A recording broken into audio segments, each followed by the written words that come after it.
வணக்கம். ஜெய் ஸ்ரீராம். தேவர்களும் அசுரர்களும் பார்க்கடலை கடைந்து கொண்டிருந்தனர். அப்பொழுது பல்லாயிரக்கான உயிர்களும் பொருட்களும் வெளியே வந்தன. ஒரு பெண்ணும் உருவாகினாள். 1000 நட்சத்திரங்கள் ஒன்று கூடினாலும் ஒரு நிலாவுக்கு ஈடாகுமா? அதுபோல சிற்பங்கள் நிறைந்த அம்சங்கள் பொருந்திய ஒரு பெண் தோன்றினாள். அவள்தான் அகலிகை. இதை பார்த்த சப்தரிஷிகளின் ஒருவரான கௌதம முனிவருக்கும் தேவலோகத்தின் அதிபதியான இந்திரனுக்கும் ஆசை ஏற்பட்டது. இதை புரிந்து கொண்ட பிரம்மா இருவருக்கும் இடையே ஒரு போட்டி வைத்தார். யார் இருமுகம் கொண்ட பசுவை பார்க்கிறீர்களோ அவர்களுக்கு அகலிகையை திருமணம் செய்து முடிப்பேன் என்று பிரம்மா கூறினார்.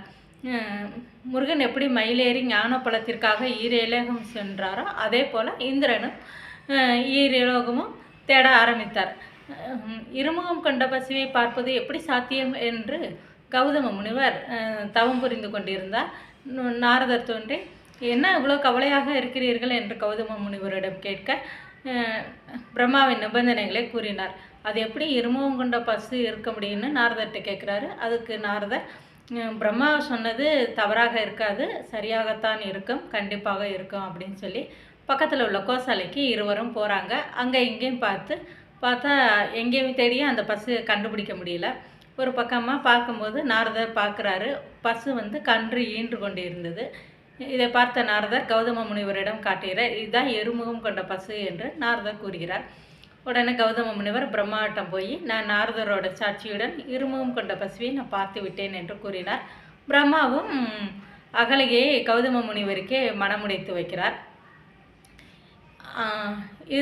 இந்திரனுக்கு பயங்கர கோபம். எப்படியா இருந்தாலும் நம்ம அகலிகையை நம்ம அடைந்தே தீர வேண்டும் என்று நினைத்து கொண்டே சந்திரனின் உதவியால் சேவலை கொஞ்சம் விரைவில் கூவ சொல்கிறார்.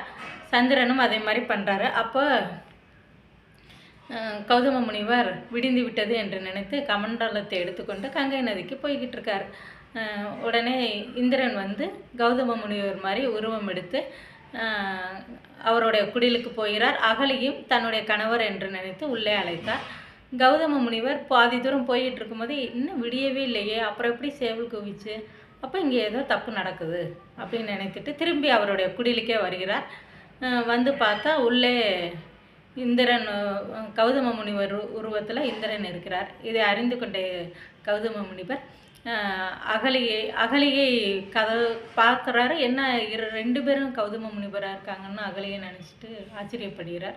கௌதம முனிவர், உனக்கு யார் கணவர் என்று கூடவா தெரியல அப்படின்னு நினச்சி பயங்கர கோபத்தில் அகலிகைக்கு ஒரு சாபம் விடுறாரு. நீ கல்லாக மாறணும். எப்பொழுது உலகில் தலை சிறந்த தெய்வ ஆண்மகனோட பாதம் படுகிறதோ அப்பொழுது தான் நீ இந்த சாபத்திலேருந்து விடுபட முடியும் என்று கூறி சாபம் விடுகிறார்.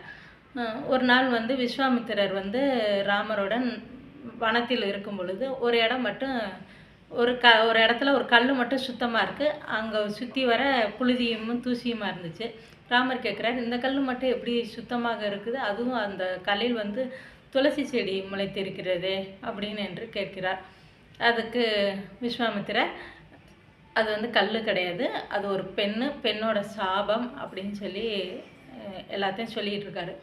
இதில் உங்களுடைய திருவடியின் பாதம் பட்டாவே இவளுக்கு சாபத்திலேருந்து விடுபட முடியும் அப்படின்னு விஸ்வாமித்திரர் கூறுகிறார்.